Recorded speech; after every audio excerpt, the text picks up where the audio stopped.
मुस्तफ़ा जान रहमत पे लाखों सलाम, शमाए बज़्म हिदायत पे लाखों सलाम, फ़तह बाब नबूवत पे बेहद दुरूद, ख़त्म दौरे रिसालत पे लाखों सलाम, सैयदा ज़ाहिरा तैयबा ताहिरा जान अहमद की राहत पे लाखों सलाम, गौसे आज़म इमामुत्तुका वल्नुका जलवाए शान कुदरत पे लाखों सलाम, मुस्तफ़ा जान रहमत पे लाखों सलाम। जन्नत में सैयदा की कनीज़ें जहाँ रहें, या रब मेरी दुआ है मेरी माँ वहाँ रहे। शबान मुअज़्ज़म का महीना ख़त्म होने वाला है और जैसा कि 29 शबान मेरी वालदा मोहतरमा का योम विसाल है, ये आज की जो वीडियो है आप लोगों से जो मैं मुखातिब हो रहा हूँ, ये मेरे दिल की कैफ़ियत है। ये कुछ दिल की बातें हैं जो शायद उस औलाद तक पहुँच जाएं जिसकी माँ अभी ज़िंदा है। मैंने अक्सर कहा है कि मैं वो बदनसीब हूँ जिसको अपनी माँ को मिलने के लिए कब्रिस्तान जाना पड़ता है, और अभी भी खुशकिस्मत लोग मौजूद हैं जिनके घरों में उनकी माँ है। खुदारा अपनी माँ की खिदमत करो, उससे प्यार मोहब्बत शफ़क़त से पेश आओ। माँ का चेहरा देखना हज के बराबर है। हज अकबर नबी पाक ने इरशाद फरमाया सल्लल्लाहु अलैहि वसल्लम ने कि माँ बाप का चेहरा देखना हज अकबर के सवाब के बराबर है। मेरी वालदा मोहतरमा मुझसे बड़ी मोहब्बत करती थी। मैं उनकी एक ही औलाद था, एक ही बेटा था। जाते वक्त बड़ी नसीहतें बातें आने वाले वक्त की वो समझा के गईं। उन्होंने मुझे अकायद के लिहाज से भी बड़ा कुछ समझाया और आने वाले वक्त के बारे भी बड़ा कुछ बताया। शायद उनको मालूम हो चुका था कि वक्त रुखसत करीब है। वो वक्त आप या मैं जो भी हो, ऐसा वक्त तो कभी किसी पे ना आए कि जब किसी औलाद को ये पता चले कि उसकी माँ अब इस दुनिया में नहीं रही और फिर वो बदकिस्मत औलाद वो भी वहाँ पे मौजूद ना हो। कल रात को मैं बैठा हुआ था तो मैं इन बातों में गुमसुम था कि मैं किस तरह अपनी ज़िंदगी में आज सब कुछ मुझे मुयस्सर है, और अगर एक कमी है तो वो मेरी माँ की कमी है।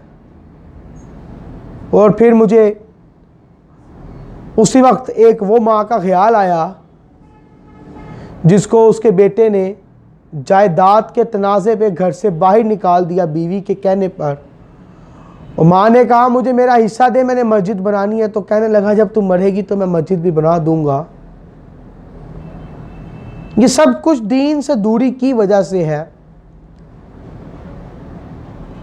मेरे एक उस्ताद थे, आप फरमाते थे कि बेटा जब इंजीनियर डॉक्टर वकील जज बनता है, सबकी मैं बात नहीं कर रहा लेकिन ज़्यादातर देखने को यही मिलता है, माँ बाप उनसे बात करते हुए डरते हैं। और अगर वही बेटा हाफिज़ कुरान सही अकीदा आलिम दीन मुफ्ती बनता है तो वो डरता है कि कहीं माँ बाप की बेदबी ना हो जाए, माँ बाप की गुस्ताखी ना हो जाए। और नबी करीम सल्लल्लाहु अलैहि वसल्लम ने इरशाद फरमाया कि क़यामत वाले दिन अल्लाह ताला सब गुनाहों की सज़ा देगा, लेकिन जिसने माँ बाप को सताया दुख दिया उसको अल्लाह ताला इसी दुनिया में सज़ा देगा। आपकी माँ आज आपको याद करती है और आपके पास वक्त नहीं, आप बीवी के साथ बाहर घूमने चले जाते हो, माँ को घर पता नहीं। आज आप अपनी बीवी के कहने पे अपनी माँ को नहीं पूछते, अपनी बहनों को नहीं पूछते, भाइयों को नहीं पूछते। आपके पास पैसा है तो अल्लाह के बंदे, वक्त बदलने में देर नहीं लगती, कल उनके पास भी पैसा आ सकता है। वो किसी ने कहा कि मेरी माँ गरीब है तो क्या मैं उसको ज़कात दे सकता हूँ? तो मैं रो पड़ा। मैंने कहा वाह और अब्बा, माँ को देनी भी है तो इस बंदे ने ज़कात। ये तो कहता कि मेरी माँ का जो मेरा है वो ही मेरी माँ का है। आप लोग अपनी माँओं से मोहब्बत करें, अपनी माँ के पास बैठें। हमें अक्सर अभी 9 साल बीत चुके हैं, तो आप यकीन करें कि 9 साल में अभी भी रात को जिस वक्त वो माँ की याद तड़पाती है तो रात की नींद नहीं आती। और ऐसे लोग भी हैं कि जिनकी माएँ जागती होती हैं, औलादों को कोई फिक्र नहीं होती। मैंने एक ऐसी औलाद को भी देखा जिसने कहा माँ तूने मेरा जीना हराम किया हुआ है, क्या अजाब डाला हुआ है।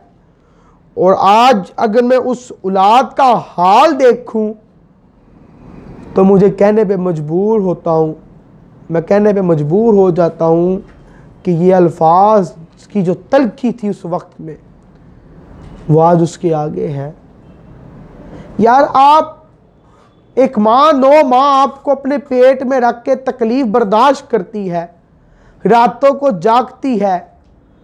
जब सर्दियों की रातों में ठंडे पानी को बार बार चेक करने के लिए वो हाथ डालती है कि कहीं मेरे बेटे को ठंडे पानी से बीमार ना हो जाए, पानी गर्म करती है, उड़ती है, रातों को नींदें खराब करती है, वही औलाद बड़ी होकर उसकी क्यों नहीं बनती?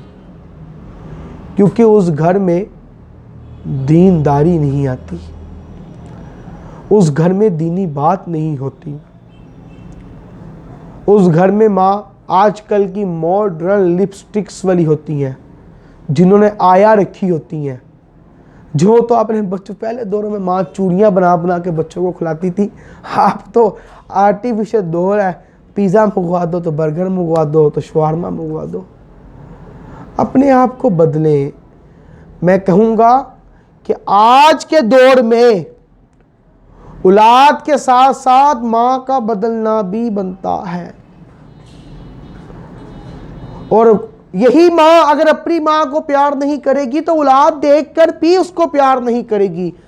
आज बात कुछ लंबी जरूर होगी, लेकिन ये बड़ी दर्द वाली बातें हैं।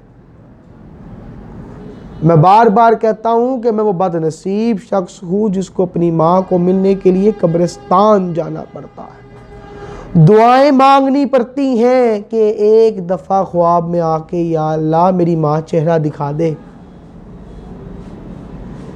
रातों को उठ उठ के रोते हैं हम, यार आज माँ होती तो क्या होता। आज घर है, पैसा है, हर चीज़ है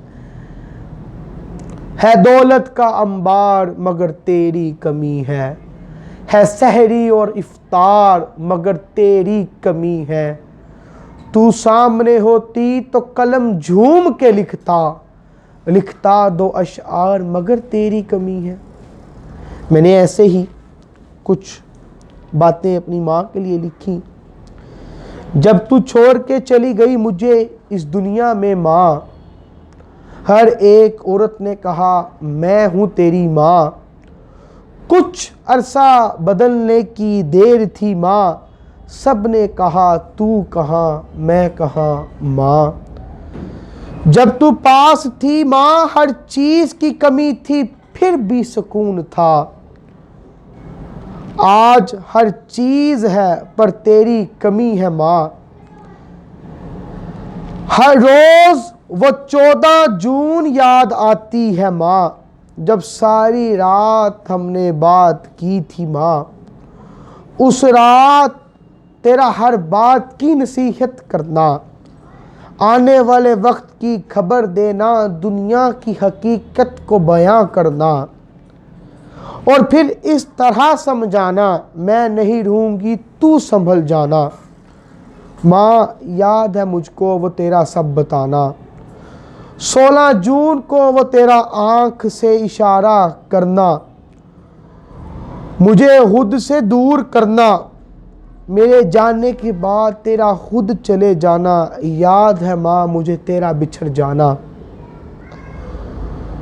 दुनिया तुझे जो मर्जी कहे माँ, मुझे पता है बस इतना, तू जिंदा है मेरे दिल में, तू जिंदा है मेरी खुशी में, तू जिंदा है मेरे हर दर्द में, तू जिंदा है मेरे साथ हर पल में। और पूछा था मैंने किसी एक अल्लाह के वली से, बताओ क्या थी मेरी माँ? उसने कहा ना रोया कर बेटा इतना, एक छुपी हुई दुर्वेश थी तेरी माँ। अल्लाह ताला मेरी माँ को जन्नतुल फिरदौस में आला मुकाम अता फरमाए, उनको करवट करवट दीदार मुस्तफ़ा नसीब फरमाए। आमीन या रब्बल आलमीन।